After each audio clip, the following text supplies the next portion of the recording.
একটা ফেরাউনের গ্রুপ ছিলেন। এইবার আপনাদেরকে শিক্ষা দেওয়ার জন্য বলতেছে, এইবার শেখানোর জন্য বলতেছে, এখান থেকে যদি আপনারা শিক্ষা গ্রহণ করেন, আমল করেন, তাহলে আপনারা কামিয়াবি হয়ে যাবেন।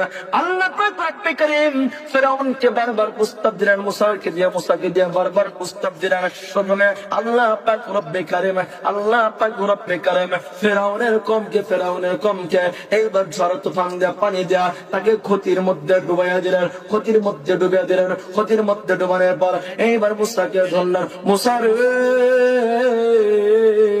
ও মুসা, আমার কনিষ্ঠ হয়ে গেছে, ঝড় তুফানে আমার সবকিছু ডুবে গেছে, আমার কমের সবকিছু ডুবে গেছে।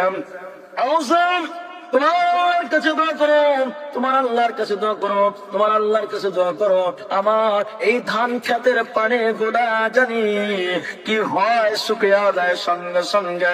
এই হইল মুসা পয়গম্বর কাছে দরখাস্ত করেছিলেন। সুবহানাল্লাহ। এইবার আল্লাহ পাক রব্বে কারীম বারবার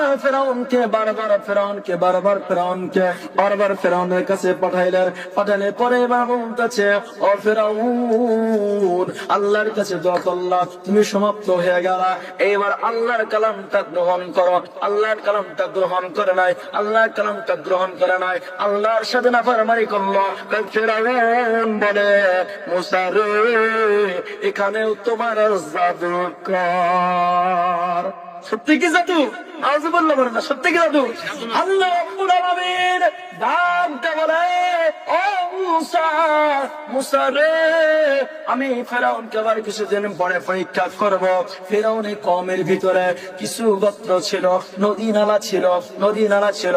এবার মুসা পয়গম্বরের দলের লোক, এবার ফেরাউনের দলের লোক, দুইটা দলের লোক ছিল। এইবার ফেরাউনকে পরীক্ষা করার জন্য এইবার যতগুলা ফেরাউনের কওমের ভিতরে যতগুলা নলকূপ ছিল, যতগুলা পানি ছিল, যতগুলা পুকুর ছিল, আল্লাহ পাক রব্বে কারীম রক্তের লালে রঞ্জিত করে দিলেন। এইবার ফেরাউনের কওমের লোকগুলো বলতে লাগলেন, মুসার জাদু ছাড়া এগুলা হতে পারে না, মুসার জাদু ছাড়া এগুলা হতে পারে না। এইবার আল্লাহ পাক রব্বে কারীমের মুসা পয়গম্বরের কাছে চলে গেলেন। ফেরাউন চলে গেল, ফেরাউনের কওমের মানুষগুলো চলে গেল। মুসাকে ডাক দিয়ে এলেন, মুসা রে, আমার গোত্রের যতগুলা নদী ছিল, যতগুলা কূপ ছিল, যতগুলা পুকুর ছিল, এইবার লাল পানিতে ভরপুর হয়ে গেল। সুবহানাল্লাহ বলবেন না? শাস্তি দেখেন, ফেরাউনকে আল্লাহ পাক রব্বে কারীম পরীক্ষা করার জন্য বারবার মুসা পয়গম্বরকে পাঠিয়ে দিলেন। এইবার মুসাকে বললেন, ও মুসা, আল্লাহর কাছে দোয়া করো, এইবার আমার কওমের মানুষগুলো পানি খাইতে পারতেছে না। এইবার মুসা পয়গম্বর কি করলেন? দোয়া করলেন, আল্লাহ, ফিরআউনের কওমের লাল পানিটা উঠিয়ে আনো, তারা খাইতে পারতেছে না।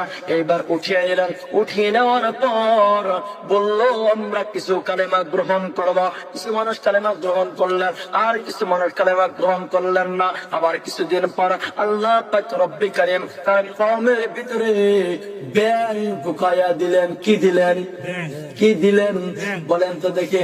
আপনার ঘর বাড়ি, রান্নাঘর, পায়খানা, টয়লেট, গোসলখানা, বিভিন্ন জায়গায় যদি ব্যাং থাকে, আপনি চলে ফিরে শান্তি পাবেন। বাতের পাতিলের মধ্যে ব্যাং, মাথার মধ্যে ব্যাং, দোলের মধ্যে ব্যাং, খাড়ে ব্যাং, হিতায় ব্যাং, বইতানে ব্যাং, চুলার ভিতরে, চুলার পাশে ব্যাং, চুলার রান্নাঘরের ভিতরে ব্যাং, খালি ব্যাং আর ব্যাং আর ব্যাং। এইবার মুসা পয়গম্বর কওমের মানুষগুলা শান্তি সুখে বসবাস করলেন, আর ফেরাউনের কওমের মানুষগুলাকে শাস্তি দেওয়া ধরলেন। এইবার ফেরাউনের কওমের মানুষগুলা মুসা পয়গম্বরের কাছে চলে গেলেন। মুসা রে, ও মুসা, কিছুদিন ধরে আমার কওমের ভিতরে ব্যাং আর ব্যাং, চলতে পারি না, ফুট করতে পারি না, চলতে পারি না।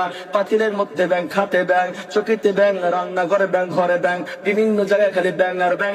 আল্লাহর কাছে তুমি দোয়া করো, আল্লাহ যদি এগুলো সরিয়ে দেয়, তাহলে আমরা মুসলমান হয়ে যাবো। সুবহানাল্লাহ।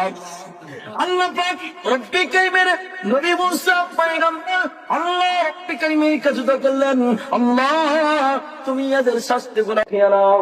উঠানো হলো, উঠানোর পর এবার আল্লাহ রব্বি কারীম উঠিয়ে নিলেন। এইবার কিছু মানুষ মুসলমান হলেন, আবার কিছু মানুষগুলা দূরে চলে গেলেন। এইবার এবার ফেরাউনের কমে থেকে কিছু কিছু মানুষ বলতে লাগলেন এটা মুসার জাদু। নাউজুবিল্লাহ। আসলে কি জাদু? আসলে জাদু। বন্ধুগণ আবার পরীক্ষা করলেন, কিছুদিন পর আবার কি করলেন, আল্লাহ পাক রব্বি কারীম আবার শাস্তি দিলেন। উকুন যে উকুন ছিলেন, উকুন মাথার উকুন তাফসীরের মধ্যে আসছেন। এটা কিন্তু পোকা মাকড়ের থেকেও কিন্তু উকুন হয়, ছাতার থেকেও উকুন হয়। তাফসীরের মধ্যে আসছে আমার আপনার শরীরের মধ্যে যে ছাতা থাকে না, আঠালি ময়লা থাকে, এই ময়লা থেকে কিন্তু উকুন হয়। এইবার মাথা শরীরে কাটে কাটে বিভিন্ন জায়গায় উকুন দিলেন। উকুন দেওয়ার পরে এবার পরীক্ষা করতে লাগলেন। এইবার আল্লাহ পাক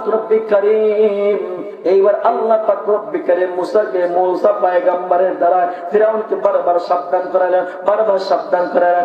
এইবার ফিরাউনের কিছু মানুষেরা বলতে লাগলেন মুসার জাদু কাছে, মুসার কাছে চলে যাও। কিছু মানুষগুলো মুসা পয়গম্বরের কাছে চলে গেল।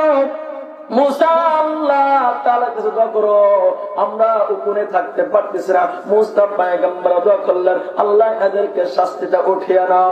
আল্লাহ পাক রব্বি কারীম 2 নম্বর আয়াতের মধ্যে বলেন ওয়াবিল ওয়ালিদাইনি ইহসান। আল্লাহু আকবার। 2 নম্বর শব্দ হলো তোমরা পিতা মাতার সাথে সৎ ব্যবহার করো। পিতা মাতাকে খেদমত করা ফরজ, নামাজ যেরকম ফরজ, হজ যেরকম ফরজ, যাকাত যেরকম ফরজ, এরকম পিতা মাতাকে খেদমত করা ফরজ। আমি বলতেছিলাম শিরকের কথা।